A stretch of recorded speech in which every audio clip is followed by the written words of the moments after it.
and good day. My name is Jürgen Steinmetz from eTurboNews, and this is a breaking news update. For more news updates and shows, please go to youtube.com/travel news group. youtube.com/travel news group. Here's our update.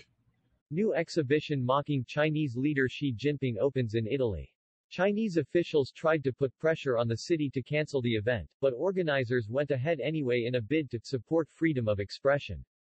Chinese dissident artist Badiasao mocks the propaganda of communist Beijing in a new show.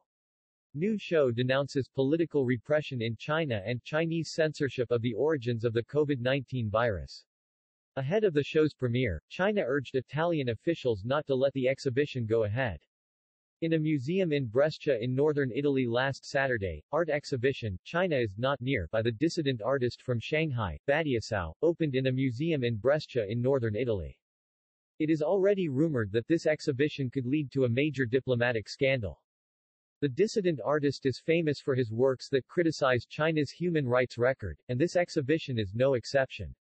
One of artist's works, which depicts Chinese President Xi Jinping on Winnie the Pooh, has already angered Chinese officials.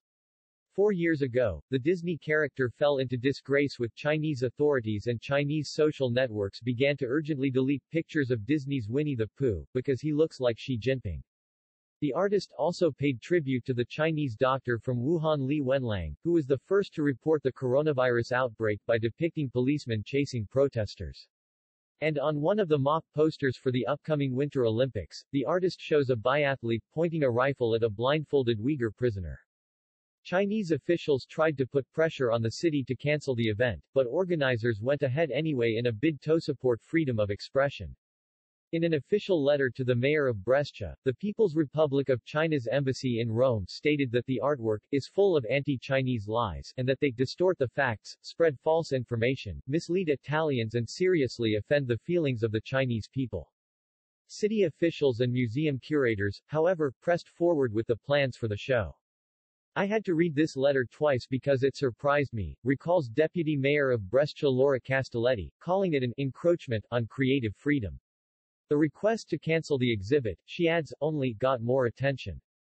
"Because my art is always focusing on human rights issues in China, it makes me almost the type of number one enemy," Badiasao told reporters. "Anyone who tried to tell the truth or some story different from China's government's narrative would be punished," Badiasao said. "So that is why, for me, it is really hard to actually having an exhibition in an established gallery, a museum like this," he added. One of the more provocative works is a hybrid portrait of Chinese President Xi Jinping and Hong Kong Chief Executive Carrie Lam, highlighting the decline of rights in the former British colony. There is also a series of 64 paintings of watches that the artist created with his own blood. The work references the watches given to Chinese soldiers who took part in the brutal Tiananmen Square massacre in 1989. The exhibition also includes a torture device that has been redesigned as a rocking chair. For the first few days of the exhibit, Badiasao will sit in the torture chair and read from a diary that was sent to him by a resident in Wuhan. The work details 100 days of records from the early stages of the coronavirus pandemic. Badiasao rose to prominence in 2011 after posting cartoons on Sina Weibo of China's handling of a high-speed train crash in Wenzhou. The images have been censored several times. Although the artist is now an Australian citizen, the country's authorities continue to attack him.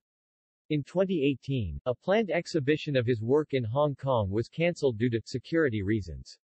The organizers explained this decision by threats from the Chinese authorities, and later the artist said that his family members in China were threatened.